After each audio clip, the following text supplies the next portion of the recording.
هرد نهادا برهوین برنگاربونا نخوشیا کولره تکرن به تایبت اف نخوشیا ده موای وان دو مهاندا اتهتا دیتن.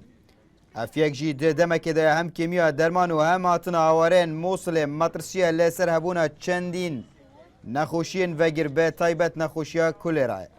رهبری ساخلمیا پارزگاه دوگ جی دبیجه تانها هیچ حالتک نهاتیه تو مار کرنو مبرهوین باجی کرینه.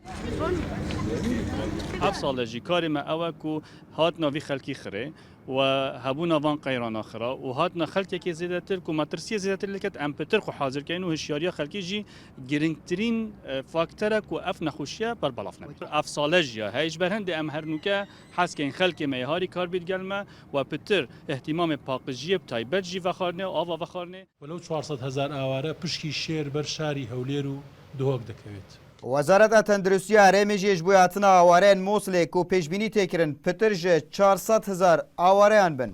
هشداری داین ریخراوین جهانی وزارت تندرستی عراق و دبیجه. زربه وان کسان ناتین واکسین دان. اگر موچه نوشدار و کارمند و امبولانس و درمان و پیدوی نوشداری نه اندابین کرن. نه دوهو کن نجی چه پارزگه هندی دکارن و اجمار آوارین ور بگرن.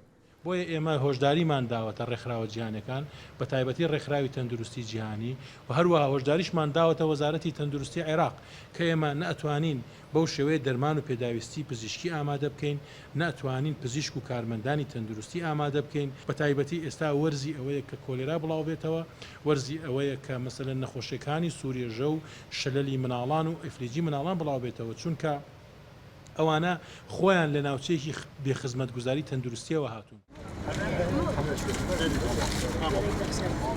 اتنادا خدمت گزارین تندرستی جبوی پتر میلیونک و 700,000 آواران تنها پیشکش کردن و وزارت تندرستی هرمی جی نیزی 100 میلیارد دیناران قرضدار کمپانیان درمانه.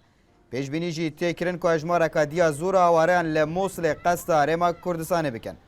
دم برداشتی وزارت تندرستی هرمی دبیجه اگر همی پیدوین ساخلمیه جالی رخراوین بیانیو تندرستی عراق نه اندابین کرن محاله بکار بین وان آواریان ور بگرین.